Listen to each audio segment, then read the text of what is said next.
Bien-aimés dans le Seigneur, nous sommes ravis de joie ce soir de vous voir, nous recevoir dans vos maisons à travers ces ondes.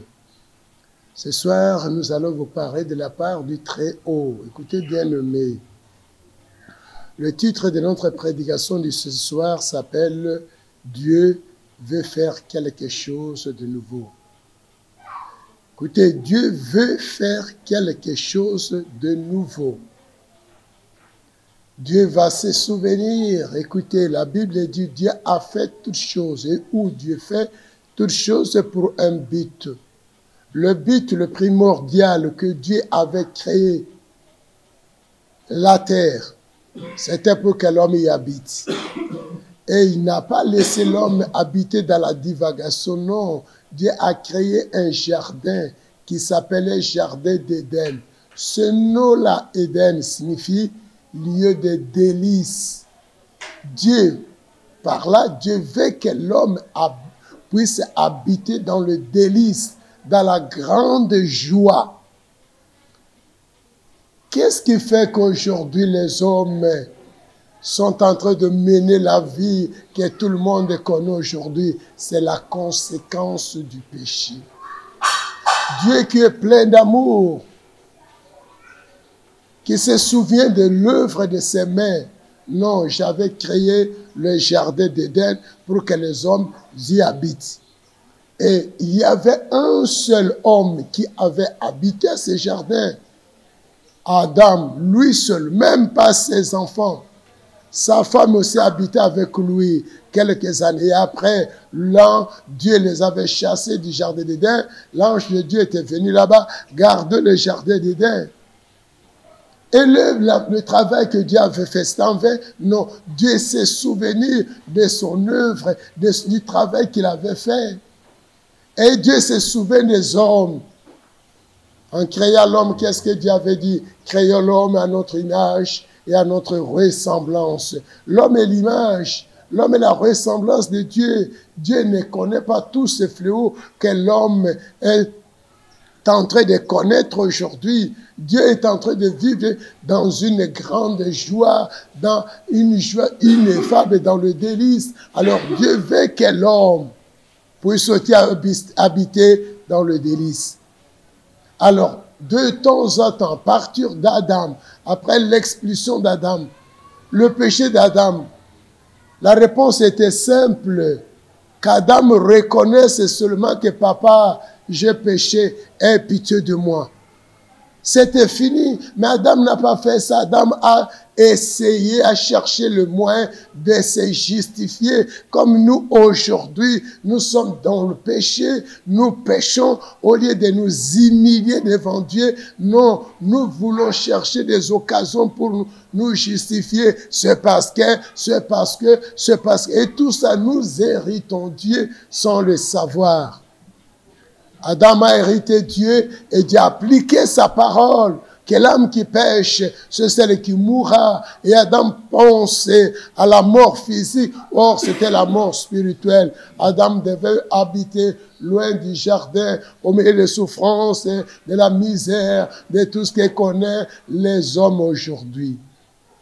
Et toutes ces situations-là, de temps à temps, de génération en génération, Dieu est en train d'essayer de réparer.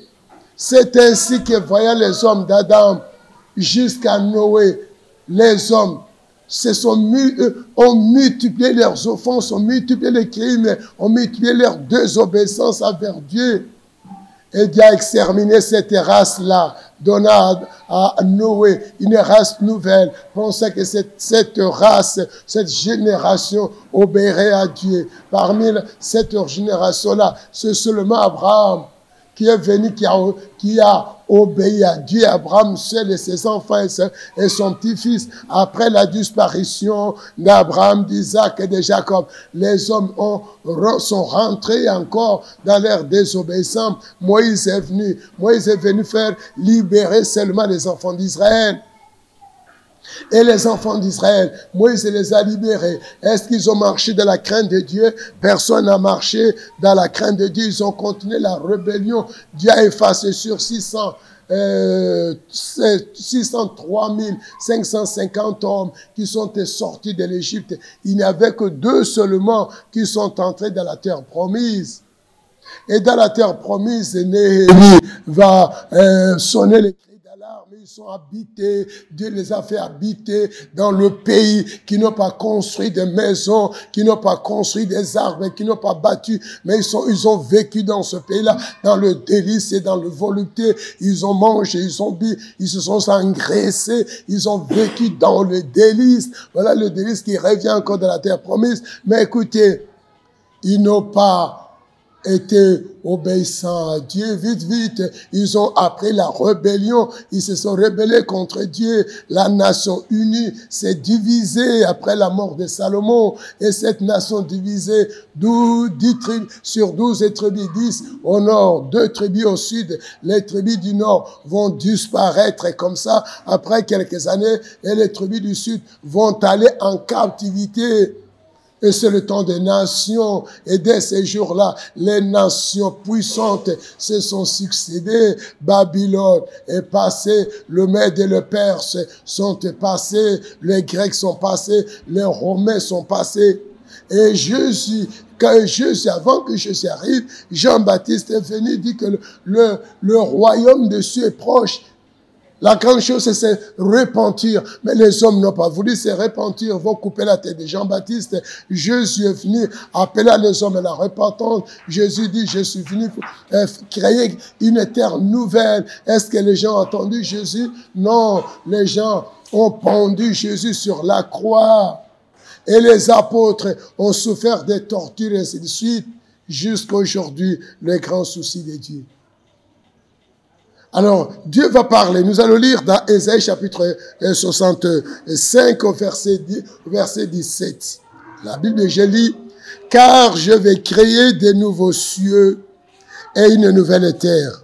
On ne se rappellera plus des choses passées et ne reviendront plus à l'esprit. Réjouissez-vous plutôt et soyez à toujours de l'allégresse. À cause de ce que je vais créer. Car je vais créer Jérusalem pour l'allégresse et son peuple pour la joie. Je ferai de Jérusalem mon allégresse et de son peuple ma joie. On n'y entendra plus le bruit de pleurs et le bruit des cris. » Si vous pouvez dire Amen là où vous êtes. Écoutez les grands soucis de Dieu. Dieu veut quoi? Dieu est maître, Dieu est créateur. Rien n'est impossible à Dieu. Il a créé le ciel et la terre par quoi? Par sa parole. La même parole qui a créé le ciel et la terre hier. Cette même parole est présente au milieu de nous. Jésus va dire, je suis le même hier, aujourd'hui, éternellement. Jean chapitre 1, verset 1 va nous dire quoi? Au commencement était la parole était avec Dieu et la parole est Dieu. Cette parole qui a créé tout hier, cette parole est la même aujourd'hui et sera la même demain. Et cette parole avait recréé. C'est ainsi que Dieu dit, je vais créer de nouveaux cieux. Pourquoi? Parce que la rébellion a commencé au ciel. Satan s'était rebellé au ciel. Satan faisait partie de ces anges fabuleux, les archanges parmi les 3 que Dieu avait créés et Dieu leur avait donné des grandes responsabilités. Ben, c'est lui qui va se rebeller contre Dieu, va rebeller sa rébellion. Il va entraîner un tiers des étoiles du ciel et c'est des anges du ciel et sont ces anges qui vont se rebeller et sont appelés les démons aujourd'hui, qu'ils nous malmènent, ils connaissent le ciel. C'est ainsi que Dieu veut effacer ces souvenirs que le méchant veut laisser et il veut créer des cieux nouveaux. Il dit, je vais créer une terre nouvelle. Oui, Dieu est sur le point de créer la terre nouvelle. Un jour, les apôtres vont voir Jésus et vont lui dire, Seigneur, nous avons tout quitté, nous t'avons suivi, que recevrons-nous? Jésus leur a répondu, vous qui avez quitté tout pour me suivre, vous avez quitté vos maisons, vos consorts pour me suivre, vous aurez les centuples. Et écoutez, au renouvellement de toutes choses. Vous serez assis sur les 12 tribus d'Israël et vous allez juger les enfants d'Israël. Il y a le renouvellement. Dieu veut renouveler, Dieu veut recréer toutes choses. Alors, ce que Dieu nous demande, c'est quoi? La Bible de Dieu ne se rappellera plus des choses passées et ne reviendront plus à notre esprit. Mais réjouissez-vous plutôt. Dieu veut que nous puissions nous réjouir. Est-ce qu'aujourd'hui, il y a des gens qui se réjouissent des joies, des courtes durées? Quelqu'un a la joie, si on lui donne de l'argent, s'il reçoit l'argent, quelques minutes, il a la joie, 10, 30 minutes après, la joie est perdue, il est mal à l'aise, on va venir me tuer, on va venir me ravir l'argent. Quelqu'un qui est marié, vous le voyez dans la grande joie, le quartier bouge, les gens bougent quoi? Un tel se marie, mais le lendemain, la joie va s'évanouir. Ce sont des joies temporaires, mais Dieu veut créer une joie qui sera éternelle. Il veut nous mettre dans une terre de joie. Ainsi, Dieu te demande de venir à lui, de croire en lui, qu'il est le créateur. Le ciel et la terre que nous habitons ont été créés par lui. Il est le seul. Ce qu'il a fait hier, il est le même. Il le fera aujourd'hui. C'est lui le seul architecte. C'est ce qu'il a bâti hier. Il va le bâtir aujourd'hui. Est-ce que nous croyons que notre Père a ce souci-là de rebâtir ce que l'ennemi avait détruit hier? L'incrédulité, la souffrance. Quand Moïse parle aux enfants d'Israël, qui était en Égypte, la Bible dit qu'ils ne pouvaient pas croire à Moïse à cause de quoi? De la souffrance. De même aujourd'hui, la souffrance de notre vie nous fait penser, nous fait dire que c'est tout. Non, ce n'est pas tout. Dieu a des solutions miracles pour toi et pour moi. La grande question de Dieu, c'est de croire en lui, de nous repentir, d'abandonner nos péchés, d'abandonner nos voies. Nos voies qui ne plaisent pas à Dieu, de venir à Dieu et chercher la joie de Dieu. La Bible dit, réjouissez-vous plutôt. Cherchons la joie de Dieu. La grande question que chacun doit se poser, qu'est-ce que je veux faire aujourd'hui pour que Dieu soit dans la joie?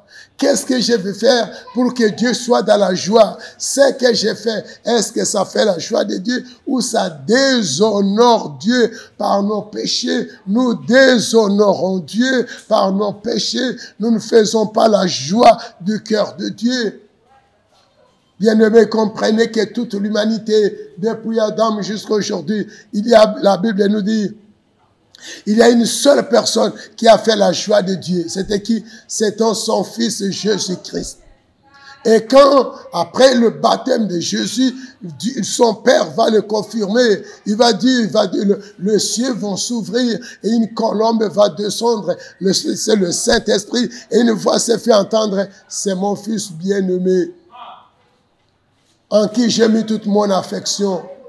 Écoutez-le. Écoutez, l'unique fils qui a cherché durant toute sa vie à plaire à son père. Est-ce qu'aujourd'hui, on peut trouver les gens qui cherchent à plaire Dieu?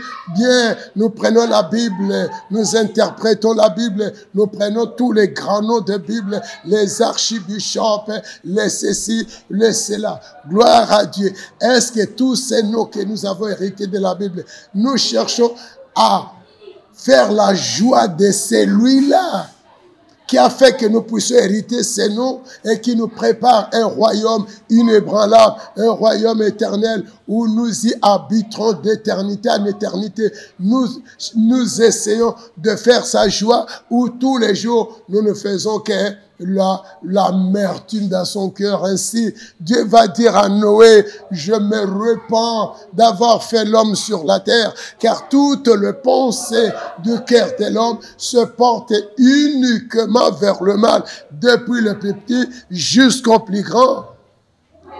Dieu est en train de chercher quelle génération, des jeunes gens, des jeunes filles, des vieillards qui vont lui donner gloire au lieu de faire toujours l'amertume du cœur de Dieu.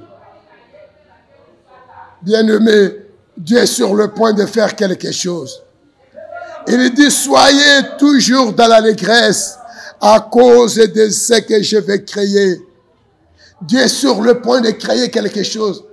Mais ce qui va donner l'accès à Dieu, la Bible dit, Dieu ne fait rien sans avoir révélé son plan à ses serviteurs, le prophète. Et la Bible ajoute, Dieu ne fait rien sans notre avis. Est-ce que nous sommes, parce que l'homme a reçu de Dieu une volonté libre. Tu es libre de dire oui ou de dire non. Dieu a laissé à l'homme une volonté libre.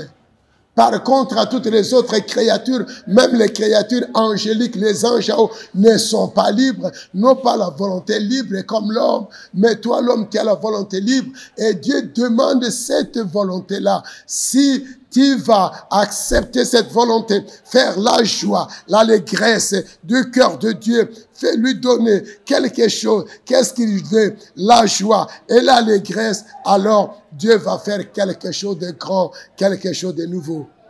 Le jardin d'Éden hier, qu'Adam était chassé, ce jardin restait vide jusqu'à aujourd'hui. Mais pourquoi Dieu avait-il fait? Or, la Bible dit que Dieu fait toutes choses pour un but. Dieu l'a fait pour qu'on puisse habiter. Et Dieu veut renouveler, régénérer, renouveler, recréer ces jardins-là, afin que toi et moi, nous puissions y habiter, y demeurer durant toute notre vie. Il dit, je ferai, au verset 19, je ferai de Jérusalem mon allégresse et de son peuple ma joie. On n'y entendra plus les bruits de pleurs et les bruits de cris. Aujourd'hui, Jérusalem sont dans le pleurs, dans le cri. Mais Dieu veut faire quelque chose de nouveau. Ce ne sera pas le Jérusalem physique que nous connaissons, mais Dieu veut faire un Jérusalem spirituel. À travers le monde, à travers les âges, qui, dès nos temps, vont venir à Dieu, chercher la joie du cœur de Dieu, chercher à faire l'allégresse du cœur de Dieu. Nous avons réjoui les diables, nous avons applaudi les diables, nous avons vénéré les diables. Qu'est-ce que le diable a fait de nous? Il n'a fait que Jésus dit, le diable est là pour voler, tuer, détruire. Combien il a détruit et il continue à détruire. Jésus qui est venu nous donner la vie et que nous soyons dans l'abondance. Est-ce que nous l'acceptons comme notre Seigneur, notre Sauveur? Dieu veut faire quelque chose de nouveau. Aujourd'hui, il y a des gens, la Bible dit, bâtissent des maisons et ils n'habitent pas des maisons bâties. Combien de gens, combien de pays, on voit des choses pareilles, des tyrans, des grands. Quelqu'un bâtit une belle maison, on vient, on la lève, on le tue, on prend cette belle maison. Et ce que Dieu veut faire, il dit, ils bâtiront des maisons, ils y habiteront, ils planteront des vignes, et ils en mangeront le fruit. Ils ne bâtiront pas de maison pour qu'un autre les habite. Ils ne planteront pas de vignes pour qu'un autre en mange le fruit.